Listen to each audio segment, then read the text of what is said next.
নিদান। চলো আমরা ঘুরতে যাই।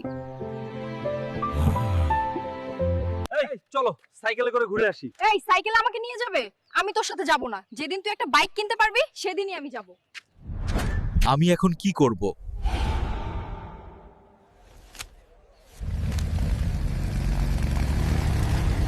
আমার গরু কোথায় গেল? ওই তো হালকে বাজারে দেখলাম তোমার গরু দুটো বিক্রি করছে। হাল্ক, তুই বাড়ি আয়, দেখি তোকে। দাদি, তোমার জন্য বাইক এনেছি।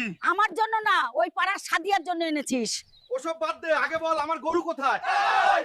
ও, এত সুন্দর বাইক, এটা কি আমার জন্য? হ্যাঁ সাদিয়া, তোমার জন্যই কিনেছি। চলো হাজারদুয়ারি থেকে ঘুরে আসি। তুই যদি বাইক দেখে আমাকে ভালোবাসিস তাহলে আমি তোর সেই ভালোবাসা চাই না। বন্ধুরা, এ ধরনের মেয়েদের থেকে সাবধান। যতদিন টাকা থাকে ততদিন পাশে থাকে, যেদিন টাকা শেষ সেদিন তারাও চলে যায়। ভিডিওটা কেমন লাগলো কমেন্টে বলো।